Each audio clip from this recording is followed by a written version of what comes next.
Hei Indonesiaku, hei negeriku tercinta, maksiat apa yang kau perbuat, dosa apa yang kau lakukan?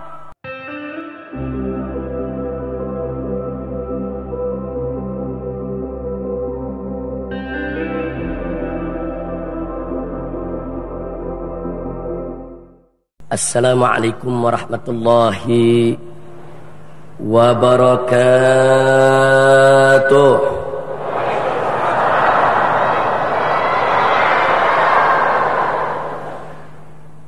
Bismillah, walhamdulillah, wala hawla wala quwwata illa billah. Ashhadu an la ilaha illallah wahdahu la syarika lah, wa ashhadu anna sayyidana Muhammadan abduhu wa rasuluh. Allahumma salli wa sallim wa barik ala sayyidina wa habibina wa syafi'ina wa maulana nabiyyina Muhammadin wa ala alihi at-tahirin at-tayyibin wa ashabihi al-ghurr al-mayamin wa man tabi'ahum bi ihsanin ila yaumiddin. Ahibba'il kiram, في هذه المناسبة المباركة وبهذا الاجتماع الطيب المبارك أوصيكم جميعا ونفسي بتقوى الله وبطاعة رسول الله صلى الله عليه وسلم. فنسأل الله سبحانه وتعالى أن يهدينا إلى صراطه المستقيم ويجعلنا من المتقين ويدخلنا جنته جنة النعيم والحمد لله رب العالمين. Kepada para habaib, para alim ulama yang saya cintai,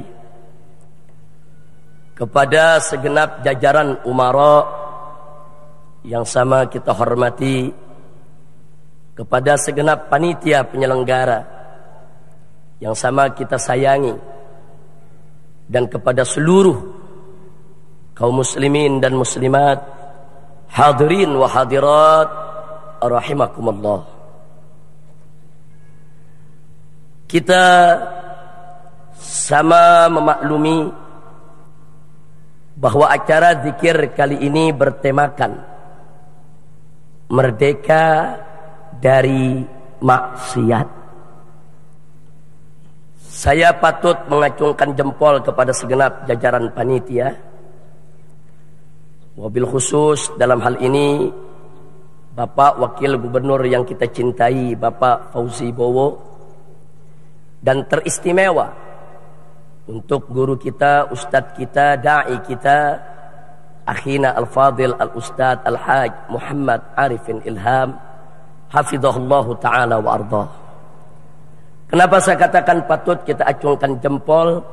Karena tema ini tidak sembarangan ya ikhwan, dan betul-betul munasib sesuai dengan situasi kondisi yang sedang melanda bangsa kita akhir-akhir ini.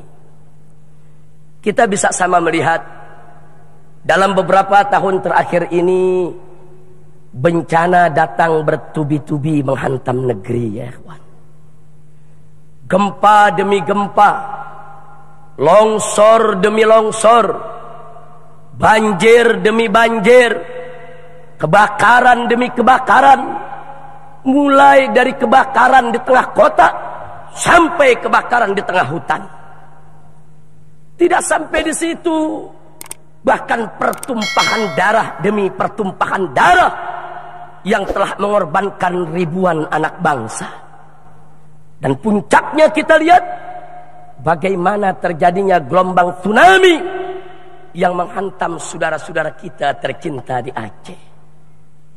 Memang kita juga sama tahu bencana apapun yang datang kepada orang-orang yang beriman, yang taat kepada Allah dan Rasulnya, itu adalah ujian.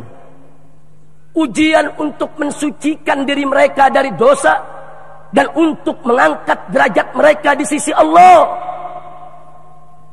Tapi juga jangan lupa, pada saat yang sama bencana yang terjadi bagi kaum muslimin yang suka lalai, kadang taat, kadang maksiat, banyak lari daripada kewajiban, maka bencana-bencana yang terjadi merupakan peringatan keras dari Allah agar dia segera kembali taubat kepada Allah.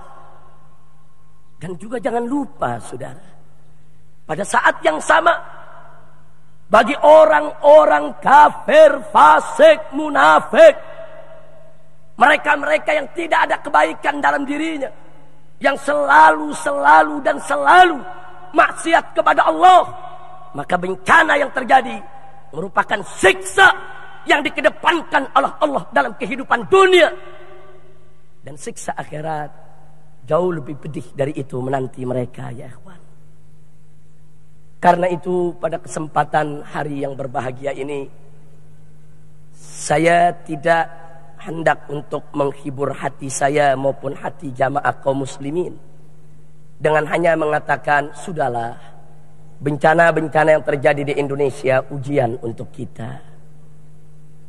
Itu bukti kalau Allah cinta sayang kepada kita. Saya tidak pungkiri ungkapan semacam ini begitu baik untuk menghibur hati kita dan menanamkan husnudzon kita kepada Allah.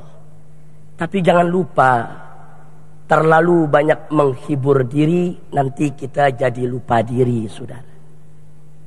Karena itu pada kesempatan ini saya lebih suka, ayo mari kita introspeksi diri. Ada apa dengan republik ini sehingga bencana datang bertubi-tubi tiada henti menghantam negeri, saudara? Ada apa? Karena itu ayo mari sama ingin saya ajak semua yang ada di sini kembali ke 15 abad yang lalu, tatkala seorang khalifah yang adil memimpin kaum muslimin. Dialah Sayyidina Umar ibn Khattab radhiyallahu ta'ala anhu. Di dalam kepemimpinan beliau terjadi gempa di salah satu bagian negeri. Padahal Sayyidina Umar sudah memimpin negeri dengan adil, dengan penuh ketakwaan. Hukum Allah dijalankan, pencuri dipotong tangan, pemabuk dicambuk, penzina yang masih gadis atau lajang dicambuk 100 kali dan diasingkan 1 tahun. Bagi mereka yang sudah merasakan hubungan intim dalam pernikahan yang sah, kalau mereka berzina, mereka adalah penzina muhson yang dirajam hingga mati. Hukum ini semua ditegakkan oleh Umar ibn Khattab. Tiada korupsi, tidak ada koruptor, tiada ada tempat maksiat yang menyebar, saudara. Tapi tiba-tiba terjadi gempa di salah satu sudut negeri. Karena saat itu memang sudut negeri Islam begitu luas, dari benua Afrika sampai ke bumi Persia, saudara. Ada bagian negeri yang tidak terkontrol oleh beliau. Kemudian terjadi gempa. Begitu terjadi gempa, Sayyidina Umar sebagai seorang pemimpin yang cinta kepada rakyatnya, yang bertanggung jawab, beliau tinggalkan ibu kota menuju tempat terjadinya gempa.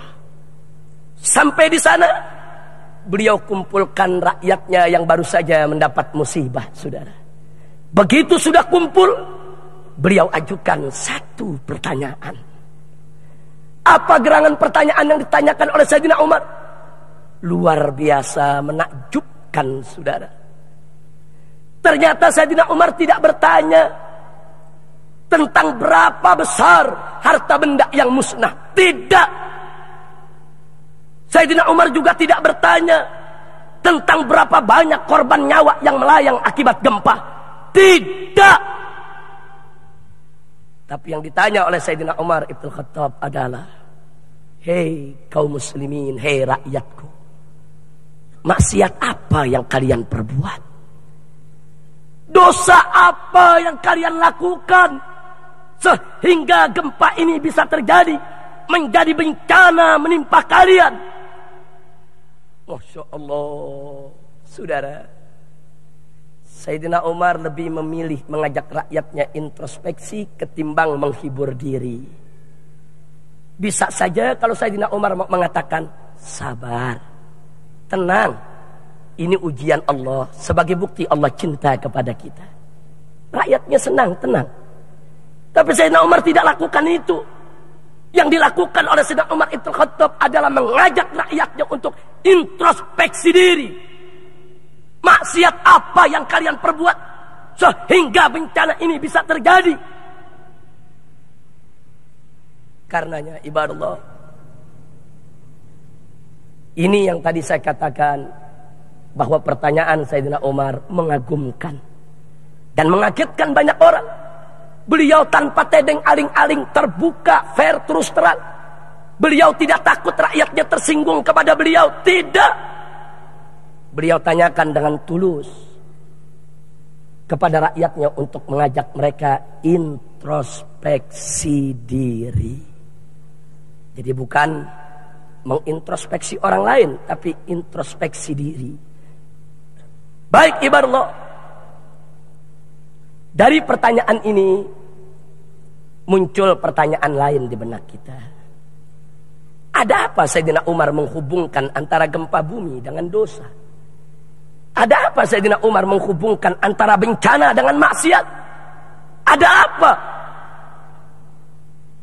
Karena di dalam Al-Quranul Karim tegas Allah menyatakan, faqala ta'ala, wa ma kunna muhlikil qura illa wa ahluha zalimun.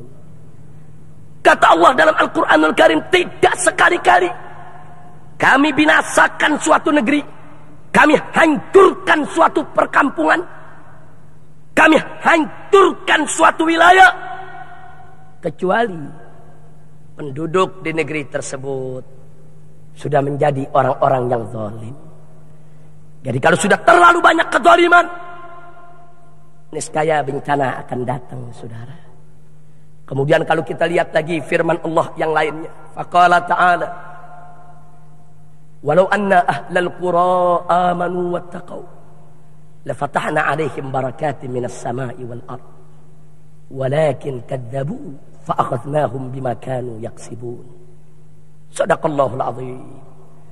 Kata Allah di dalam ayat ini, walau anna ahlal qura, andai kata penduduk negeri-negeri amanu wattaqau, beriman dan bertakwa, Allah berjanji la fatahna alaihim barakah, niscaya akan kami buka atas penduduk negeri tersebut untuk mereka, bagi mereka, buat mereka barakat, aneka macam keberkahan, minas sama'i wal ard, baik yang datang dari langit maupun dari bumi.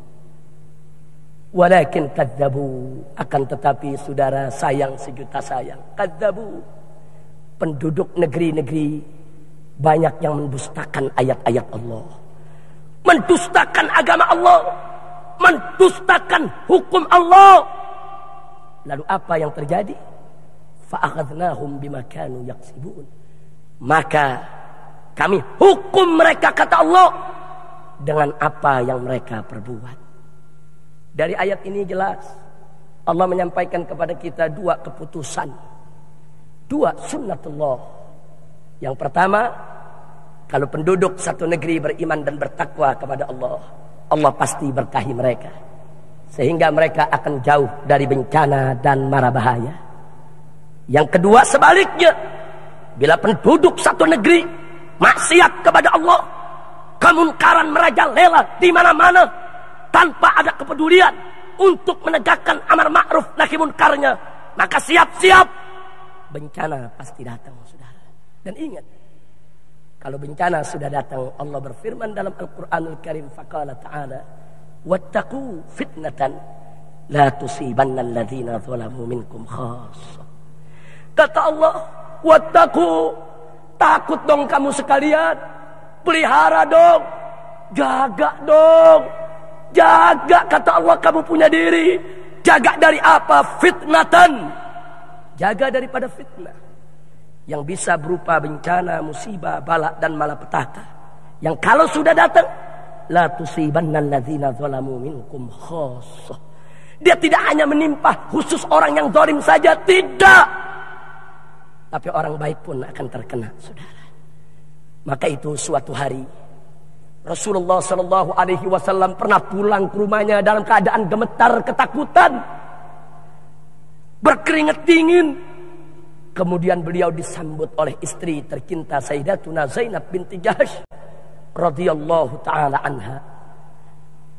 Sang istri bertanya kepada Nabi, ya Rasulullah, ma yukhzi'uk wahai Rasulullah, apa gerangan yang membuat engkau takut? Nabi pun menceritakan kepada istrinya, celaka bagi umatku. Dari kejahatan yang sudah hampir tiba, berbagai macam musibah akan menimpa mereka. Sedih kita punya Nabi. Kemudian sang istri dengan polos dan tulus bertanya, ya Rasulullah, anahliku wa fina salihun. Wahai Rasulullah, apakah kalau bencana datang, nahlik, kita ikut binasa, kita ikut celaka, kita ikut terkena bencana, wa fina salihun, sedang di tengah-tengah kita masih banyak orang yang saleh, masih banyak orang yang baik, masih banyak orang yang taat. Apa jawab Nabi alaihi salatu wassalam? Naam, idza kathural khabath. Ya, kita semua orang baik akan ikut kena bencana jika kebejatan sudah merajalela.